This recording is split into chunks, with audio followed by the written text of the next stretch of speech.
An example, man gets a heart attack, God forbid. Now what happens is, at the center of the heart attack, the cells die. The minute the cells die, if nobody does anything and no doctor interferes, the neighboring cells say, oh my God, my friend has died. They love one another so much. They slip out and come there and occupy. There's a second stage. Cell death is stage 1. The second stage is cell slipping. When the cell slips out, there's a mother holding the cell, which is cement, which we call as collagen. The mother says, where has my son gone?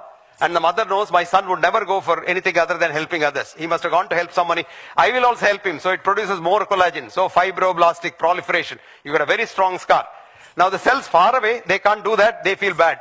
I have not done anything. So they say, okay, let me become stronger. So they become hypertrophied. 4 things happen: cell death, cell slipping, fibroblastic proliferation, and hypertrophy. These 4 things, what is called remodel the whole heart. So if you get a heart attack, and if you're lucky not to die, because 60% of people who get a heart attack don't even get to see next second. They die.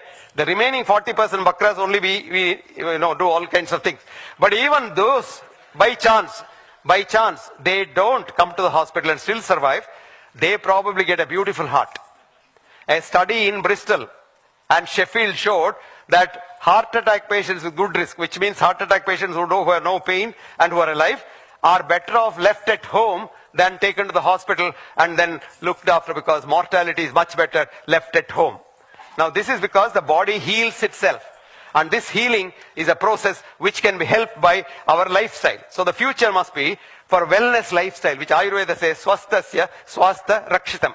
Preserve the health of the well. And this is what I call as a wellness concept, which requires simple things. One, most important thing is the mind. The mind filled with universal compassion. Mind without negative feelings, no hatred, no jealousy, no greed, no pride, no anger. Because you don't have to be pride, because for every cell in your body, you have 9 cells which are germ cells, not your cells, because germs are a part of us. So how can you say, I am somebody, I am nobody. Even to say I must get 9 germ cells permission for 1 cell of mine.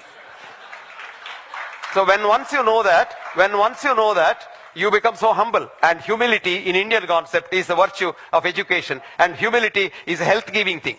So if you are humble and genuinely compassionate, you will be very healthy. Next thing is, eat in moderation. Whatever you want to eat in very, very less, and then every day have some exercise.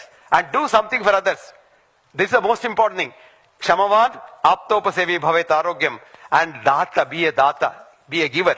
Human body is not a machine made out of different parts. Human body is a colony of happy 50 trillion cells with 2.5 trillion germs, of all kinds of germs. So friends, it's very simple. Again, healthy living is simple living, high thinking, loving others, and trying to do something for society. Thank you very much.